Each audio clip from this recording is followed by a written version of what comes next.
ဆိုပြဟောထားတဲ့ဥဒုဇဉ်ဆိုတာ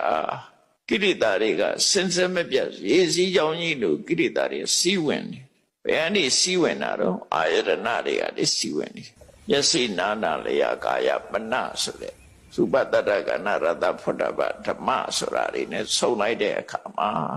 လောဘဖြစ်လာတယ်ဒေါသဖြစ်လာတယ်မောဟဖြစ်လာတယ်ဉာဏ်နဲ့ကိရိတာတွေဖြစ်လာတယ်အဲ့ဒီကိရိတာတွေမပြတ်စီးဝင်နေအဲ့ဒီစီးဝင်နေတာ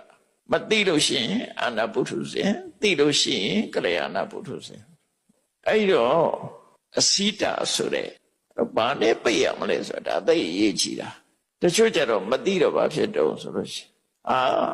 မျက်စိမရှိမမြင်ရင်အေးတာပဲမဝင်တော့ဘူးလို့ထင်တယ်ချို့ကြတော့အဲ့ဒါမျက်စိဖောက်ပြတော့မို့မကြည့်ပဲနေနာကြတော့နားမထောင်ပဲနေဆိုတဲ့ပုံစံမျိုးတွေနဲ့အဖြေထုတ်လာကြတယ်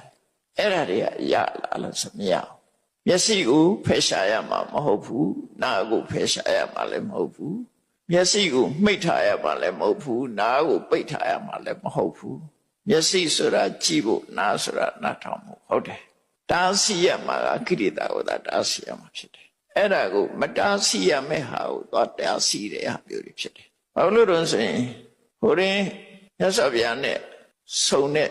ပုံနာပညာတတ်တယောက်မြတ်စွာဘုရားနဲ့ဆွေးနွေးတယ်မြတ်စွာဘုရားကမေးလိုက်တယ်ပေါ့မင်းတို့ဆရာကြီးကအိန္ဒြိယဘာဝနာဒီအိန္ဒြေကိုတိုးတက်အောင်လုပ်တယ်လို့ဆိုတာဘယ်လိုလုပ်တာလဲမြတ်စွာဘုရားရဲ့သာသနာတော်မှာအိန္ဒြေကိုထိမ့်သိမ်းဆော့ရှော့ရမယ်အိန္ဒြိယခုတ်တာသို့မဟုတ်အိန္ဒြိယသံဝရဆုံးမထားတာရှိသီလနဲ့ပြည့်စုံရမယ်အိန္ဒြေကိုစောင့်စည်းရမယ်လို့ဟောထားတယ်ရှိတယ်အဲ့တော့မင်းတို့ဆရာကြီးကရောအိန္ဒြေကိုဘလို့ထိမ့်သိမ်းဆော့ရှော့တယ်လို့ဟောတော့သူကဘာပြောတော့မကြည့်ပဲနေနားမထောင်ပဲနေတာဟာဒါအိန္ဒြေကိုစောင့်ရှောက်ခြင်းပဲလို့ဖြေလိုက်တယ်သူဖြေလိုက်ပုံကနော်မကြည့်ပဲနေနားမထောင်ပဲနေအဲ့တော့မြတ်စွာဘုရားကထောက်ပြတယ်ဒါဆိုလို့ရှိရင်မျက်စိကန်းနေတဲ့လူတွေကကြည့်လို့မရတာနားကန်းနေတဲ့လူကလည်းနားထောင်လို့မရတာသူတို့ကဒါဖြင့်အစစ်မြင်တာပေါ့မျက်စိမြင်တဲ့လူတွေမျက်စိကန်းတဲ့လူကအိုးအစစ်မြင်